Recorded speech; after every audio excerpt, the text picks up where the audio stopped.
Hello, welcome to Nashville Savvy. I'm your host, Megan Leavitt-Seedlake from the Pamphleteer. Hope you guys are having a great Thursday. We're rocking and rolling back into the swing of things after the deep freeze that kind of put everything on ice. No pun intended. So this week we did have a council meeting. We also went back into General Assembly, but we're going to touch mostly on, actually all on Metro Council today. So buckle up. They did not disappoint. Lots of things happened this week. First, I'm just going to do a quick rundown of what happened during the meeting. And for one, some of the biggest things that mattered that actually occurred were, one, we found out that they're going to be basically creating 2 lobbyist positions that will lobby on the behalf of Metro government, which is really interesting, especially given the history and the slanderous accusations against lobbyists and how they operate within Metro government, specifically surrounding the stadium deal. You know, you hear people throw around to the lobbyists from Jigsaw. You'll hear a lot about Jigsaw because that they, especially some of the local writers, love to point out how they've got their hand in every cookie jar. But as we all know, influence is how the political world goes around, and governance is all about strong-arming the opposite side. Is that what it is now? I don't know. But I thought it was a little bit more about compromise. We'll see what happens. But now the Metro government has decided that they're going to hire their own lobbyists. So we're going to see how that goes, who they're going to pick for those positions. Honestly, it's going to be interesting seeing how those relationships kind of start to mesh in with the dynamics that already exist within Metro government. Another thing that I wanted to talk about really briefly was that, one, we have seen this bill that would allow an expansion of the police surveillance. They were asking for some money for a program that would allow people to opt in their own personal cameras into the surveillance system so that the Metro Police can use those feeds and monitor if something happens. Obviously, if something bad happened, you would perhaps want to be able to access videos around that area. The arguments are really interesting. Of course, at this point, you can already opt in. You can also, upon request or even on your own, if you have interesting footage, or I say interesting, not good in a good way, kind of, you know, nefarious actions that are happening around your neighborhood, and you catch something on your own Ring doorbell or something like that, or even your own security system, you can send that into Metro already, and you could already opt to send them those videos. But this was just an expansion bill. During the public comment period, Angie Henderson, who coming off of this long break was really, you know, I'm not trying to bash her too hard. I feel like I hammer on her pretty heavily for other reasons, but I don't like it to be about anything except for the fact that she used to run on the platform that, you know, Jim Schulman, who used to be in there, dragged things along and wasn't really efficient, but her ums and ahs and pauses, and I mean, it's a little clunky during this Metro Council meeting. At one point I had to mute her, poor woman, but she exemplifies how we all felt coming off of that long week that we basically were, you know, sequestered into our homes. So I'm not going to go too hard on her, but she tried to lay down the law, telling people during the community comment period that you have to be actually talking about a bill that is on the floor. And so a bunch of people who came in to, I guess, be protesting, like pro-Palestinian protesters, they ended up using this bill, this surveillance bill, and paralleling the surveillance state to the offenses against Palestine and all of this stuff. So that opened up our meeting on a very telling note of where we are in 2024. Now that we're back in the Metro City Council, they're setting the bar, and that's how we started out. We also saw really great. Well, first I'm going to talk about. We also saw the council do their own protesting. As usual, they passed a resolution that was to oppose the expansion of the education savings account program. This is some people refer to it as the voucher program. It's the one that's being proposed by Governor Lee. And Councilmember Nash he pointed out that, well, Davidson County is already part of the ESA program. So there are different I guess like this is an expansion of it. So there's different cities and different places that already are using the ESA program. So he was like, I don't feel like it's necessary for us, a county that already has the ESA program, should be commenting on how everybody else should be viewing the ESA program. If they want it, they could have it. If they don't want it, that's their own, like that they can put forward their own resolution. But they did pass it because they love to make a statement in council, and we know that. So they made their little ESA program rejection statement. And then we moved into probably one of the more important bills that passed, which was an audit. Well, a change in the agreement between Community Foundation of Middle Tennessee, the United Way of Greater Nashville, and Metro government. So this is to do with disaster relief. And Councilmember Johnston kind of spearheaded a lot of the auditing that she wanted to look into how money that was being donated to disaster relief was actually being spent. She felt or had information that made it seem like sometimes it was very inefficient. We don't really know where the funding is going. Good-hearted people are giving their money to these disaster relief programs, and it doesn't always seem like they're fruitful, or they're not really sure what happened with the funding. So there was an audit that was done, and after that audit of the Community Foundation, and the director actually wanting to be more efficient, wanting to be more of a team player, and after the review and the audit, he came forward and he requested to recuse the Community Foundation from the responsibility of distributing funding. Of course, they still will take funding, and then they will refer to other entities as far as where this money will be allocated, how it'll be used. It should be a more coordinated effort. The bill did pass as amended by Courtney Johnston, and it did, like I said, create a new agreement, and it was commended as a victory for transparency, efficiency, and accountability, which are all things that we like. And of course, if you are good in your good heart donating to disaster relief funds, of course, we want to know that it's going to good use. So we have a lot of Nashville is a glutton for punishment when it comes to disasters, between tornadoes and flooding and, power outages. We get hammered from all sides. So this is a good move. And that was probably one of the most important bills. We have talked about the stormwater fee. I brought that up. I've been watching it because if you do recall, the stormwater fee has been tacked on to anybody trying to build in the Davidson County area. It's basically to create a coffer of money that will help to maintain and upgrade and make changes to our current water system that's basically being, overrun with all this new infrastructure, and they definitely need more money. They were in debt. We wrote a piece on it. Check it out. If you look into the politics section of Pamphleteer, you could find it. But you could get into all the nitty gritty details of how in debt we were, how many projects that we were supposed to have done with the stormwater system that we didn't do, and that now they're trying to recoup and build up the budget for these types of things. And basically, by tacking on this fee, some private entities came forward and said, well, we're not actually plugged in. Our run-it's not plugged into the Metro water system.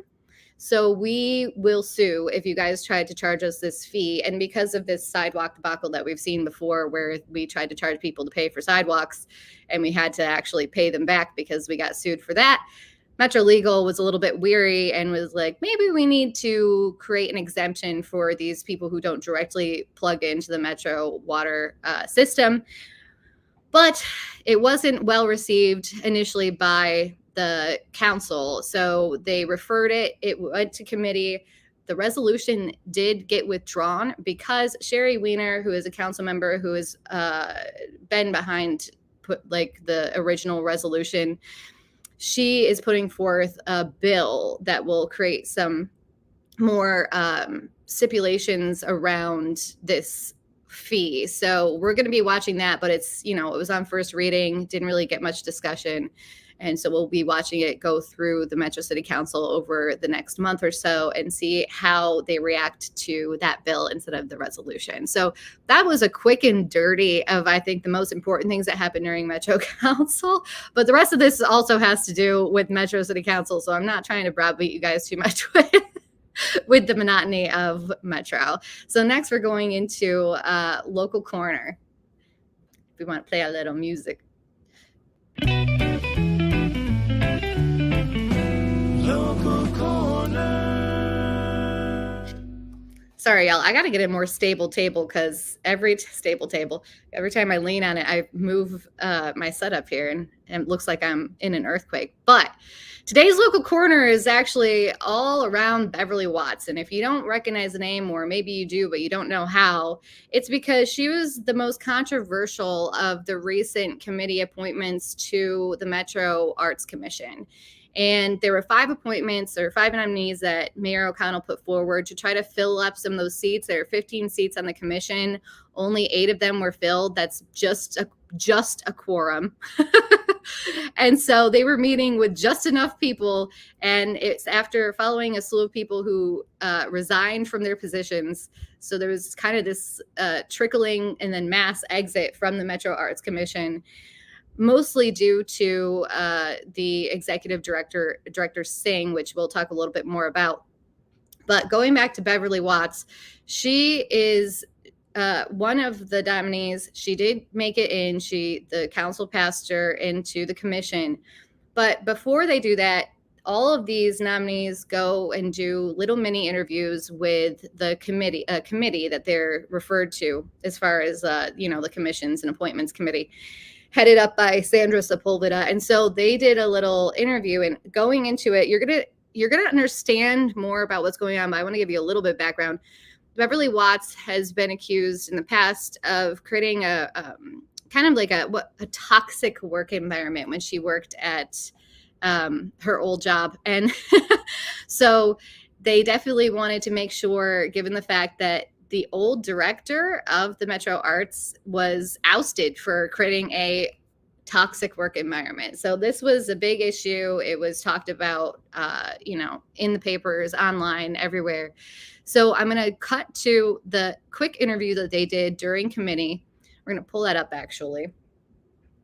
And we're just going to listen to her because she's currently live in Davidson interesting. County. Go ahead. Sorry, G. G's got me. I do. I live in District 11. All right. In a place called Hopewell. Some people might know it as the Hopewell box from politics. I'm going to stop it there. I know. We're just a second in. But she's mentioning Hopewell, the secret of the Hopewell box. And this is super interesting because it seemed to go over most of the committee members' heads, except for it looked like Aaron Evans knew what she was talking about. The secret of the Hopewell box is a book, a nonfiction novel that was written by Jim Squires. It was really famous in the 90s. Jim Squires was a Tennessean reporter, but he also grew up, in the area of Hopewell. And so he does this whole breakdown of things that he actually remembered from his childhood and then dug up, and all that stuff about ballot swapping, jury tampering, and all this corruption that happened in Hopewell. And so the Hopewell box is where they would switch out the ballots. And this was back, of course, in the 60s, and it was a different time. It was a Democratic-run state. It's just really interesting that she referred to it. I had to give a little nod. That's actually our local quarter part of this. But I want to take the tedious task of watching the rest of this interview, because I want you guys to get a read, or at least maybe tell me your read of this woman. I'm going to give you my 2 cents, but let's watch the rest of the video. Do you serve on any other Metro boards and commissions? No. All right. Why don't you tell us a little bit about yourself and why you're interested in serving? I'm a Nashville native. I graduated from Haynes High School, which no longer exists, on Trinity Lane and Whites Creek Highway. Graduate of Tennessee State. I left after I graduated from TSU, went to Chicago, Louisville, Kentucky, Washington, D.C. I came back here in 2007. Most of my career has been spent in equity, starting in Chicago with the Office for Civil Rights, doing school DSEG, through my tenure at the Tennessee Human Rights Commission here in Tennessee. Great, thank you so much. There have been some articles written about your when you were the executive director at the Human Relations Commission and Human Rights Commission. Yes, and some Human Rights Commission, and some allegations regarding the workplace. So I wanted to ask you on the record if there's anything you would like to address regarding your time there. Let me tell you what I told my commissioners when I decided to retire. They didn't ask me, and I decided to retire because I've done this a couple of times in the press. This is not my first rodeo. Louisville, Kentucky, I spent the summer in the press with allegations of all sorts. This was a shorter run. But what I decided was I was 6 months from retirement anyway, and I told my commissioners I'd rather retire. The allegations were never proven. The information in the paper is not sworn testimony. It was a report. And when I talked with my chair and other board members, I just made a decision based on what the board members were saying, that it was better for me to retire, go home and relax. And it's been a good, relaxing 2 years. Great, thank you. Are you committed to equity practices at all levels regarding this commission? After my career, yes. Thank you. Any questions from committee members? Councilmember Evans. Thank you. It's good to know that you live in District 11, and I'm familiar with Hopewell over in Hermitage, and I've been. No, we're in Old Hickory. Hermitage is a different place. I know, but I've been over there many, many times. I know you have. It's good. I'm just teasing you because it's about a quarter mile Yeah. to Hermitage from my house. Yeah, but I've been over there. The folks over in Hopewell were very helpful during the tornado, and so I had some good connections over there from that time period. But I can tell from your demeanor, and this is not a negative thing, that you have a strong personality. And that's not a bad thing, because I also have a strong personality. So I want to hear from you. Do you feel like in this kind of commission environment that collaboration will be something that you'll be strong as opposed to kind of leading? I currently serve on 6 boards, 1 national and others, so I do understand collaborations. I've worked with not-for-profits and done strategic planning around the issue of collaborations. I'm a pretty collaborative person. Every once in a while, one must be the 3rd grade teacher I knew when I went to school. All right, thank you. Councilmember Johnson. I'm just wondering, because you brought up the Kentucky issues, whatever allegations there were. I'd read about the Tennessee Human Rights Commission stuff, whatever was those allegations there. Were they the same type of allegations, or was it a different set of? I was a new director, and staff decided they didn't want me, so everything I did went to the Courier-Journal. Gotcha. If I bought a pencil, they sent it to the Courier-Journal, and it was staff. But I did have a commission body that did a full investigation and cleared me of all charges. So, Good. Thank you. Any other questions? All right. So not gonna lie, my initial reaction is I love this woman. And I know that this might, please comment if you completely disagree with me, but let me tell you why. For one, like she said, this ain't her first rodeo. She's been doing this stuff, dealing with politicians, dealing with how things work in the public sphere of being involved with these types of organizations on boards, in the public eye, dealing with media. And I just kind of love the fact how she handled a lot of this. I mean, clearly she has a lot of experience under her belt, and she's been scrutinized in some of the articles that we've seen here in Nashville. But my gut reaction is I like her. So let me know how you guys feel about that interview. I just thought it was really interesting because she really took a lot of personalities that sometimes on that board, or I'm sorry, on that committee, and she shrunk them down to size a little bit there just by her mere presence. I miss people like this. Maybe it's just me. I miss a commanding presence, and she certainly, without even seeing her face, it feels like she has one. I love how she answered Sepulveda's question about equity, throwing it back to like, yeah, I think that my past dealings with desegregation during the actual civil rights era speaks for itself as far as if I'm actually committed to equity. But that was also kind of a political answer, because what does she really mean like that by that? And that's what I'm really interested is, like, I'm wondering if she's going to be a wild card, because we have seen, and I encourage you guys to read the article, we've seen that the actual executive director of the Metro Arts has a strong vision of decolonizing the Metro Arts Commission. And I wonder if his vision will line up with someone like Watts' vision of what equity looks like. And so I'm looking forward to seeing the clash of the personnel. Maybe I just like the drama, guys. Maybe I just like the drama. But if you haven't checked it out, Davis did write an really telling, exclusive article that was dropped this week about the commission, the new director that replaced the old director a couple summers ago, and how they've sent around. We got a hold of the slides that they sent around about equity and inclusion and all this stuff, and how they're going to be distributing funding.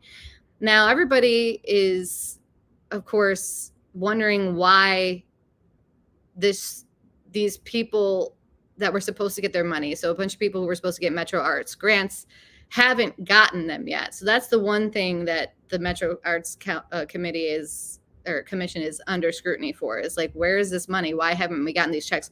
These entities, these nonprofit entities, rely on this money that they're promised. They budget for this money and they don't have it. So there's that issue. And then there's the issue of what Davis uncovered, which is, at what point does this get into lawsuit territory? Are they just discriminating based on race now? If you are not falling in their BIPOC, what would you call that? Sorry, guys, blanking right now.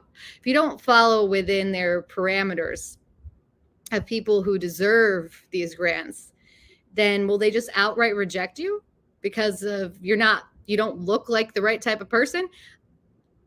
That's kind of what came out, and you should check out Davis's piece on that, because it definitely raises a lot of questions when it comes to how that Metro Arts Commission is going to be run going forward. So speaking of equity, we're going to go right into our Metro Mayhem.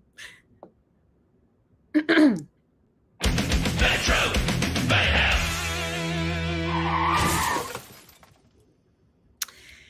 I pledge allegiance to the equity. I don't know if I told you guys, but because we are trying to make sure that our readership is not only equitable, but diverse, we're going to be releasing out to all of our readers, followers, and listeners a questionnaire where you're going to have to tell us, what bathroom you use, what color you are, who you're attracted to. These are the main bars that you have to meet as far as the merit of who can and cannot be our readers. That's what this stuff sounds like. Okay, we're gonna play out a video at the end of this of today's podcast where it's laid all out from the last 2 days of committee meetings, specifically committees that Sandra Sepulveda is in charge of. But when these metro entities start to exclude and create a merit-based system of who they can place into positions off of these things that you have no control over, at what point does the inclusion become a vehicle of just vetting for people that have your ideological belief system? That's what we're walking into here. And so in this last video that I'm going to show you guys, it's going to show a lot about what it looks like in these committee meetings, how they're vetting everybody who is now becoming part of Metro government, be it on boards and commissions, perhaps even these new lobbyists, and who it is who they will allow in and who it is that they will not allow in. And you're going to see it has even come down to Sandra Sepulveda wanting to vet your Twitter or whatever, your social media, just to make sure, I guess, she's vetting that you have the right type of ideological beliefs, that you know. What is going on and why is this acceptable? I do not know, but we're going to actually watch some of what we've seen happen a little bit too in this progressive coalition of these people. And I'm not saying that diversity is, of course, I'm not saying that diversity is bad. We love diversity. I love that people like Sandra Sepulveda, she represents a constituency that looks like her and she helps them. She does translations for people that don't, that need the translations for more technical stuff. I am appreciative of diversity when it comes to just in general the idea, but if you're now discriminating based off not meeting these non-benchmarks of humanity, like being a human with no merit based on anything except for these superficial things about yourself, it's wrong. It's wrong, and somebody should be calling it out. We've seen some of the older council members, some of the more, I would say seasoned is what I will say, kind of shying away, it looks like, from some of this rhetoric because it just is starting to feel a little bit heavy-handed. And you'll see that Aaron Evans does a good job of raising the real questions, and Metro Legal also making a point that, hey, maybe when you're vetting these committee members, you should just focus on, if their skills and their life experience is applicable to the position that they're going to be placed on if they're on a board or a commission. So I'm just going to let you guys go with that video. But I want you guys to check out, we're not sure about a Freddie O'Connell transit initiative yet. He said that he'll let us know either way by the end of the month. But today I have an article out where we interviewed Ron Schultes of the Beacon Center after Megan Barry's failed, terrible, bajillion-dollar transit initiative back in 2018. The Beacon Center came out with an alternative transit plan. It includes a lot of more practical micro changes that do not cost an arm and a leg and actually would tackle some of the major issues that we see here in Nashville as far as the transit, traffic, and all that stuff goes. So that interview is up, and you can read it at the Pamphleteer, so make sure to check that out. I think I'm going to try to get him on because he is just so good. He has so much knowledge. I think you should hear it straight from his mouth. But besides that, y'all have a good rest of your day. Stick around for this entire video because it's just so telling and it's worth it. Anyways, have a good day, guys. Committed to distributing those funds equitably. I absolutely am. Are you committed to equity when it comes to the Arts Commission in all aspects? Yes. Will you commit to equity practices in this commission at all levels? Absolutely. Are you committed to equity in all aspects of? Absolutely. All right. Are you committed to equity practices at all levels regarding this commission? After my career, yes. On our agenda are the demographic breakdowns of the boards and commissions. Obviously, our representation is not at the levels it should be when it comes to several categories. Race, gender, we've made some strides. Disability, sexual orientation. The newest one is a breakdown of income as well. So what is our process for vetting the people that we are putting up, and what is our process to ensuring that we are putting up a more diverse group of people? A future matter we need to take up is the questionnaire. I suggest that we add social media handles on there. Our thought process with that is that we'll obviously be able to take a look at the nominees and some of their stances on things, but I'm sure some people would weed themselves out if they knew that we would be looking at that, and hopefully they would withdraw before they even came here so we wouldn't have to deal with it.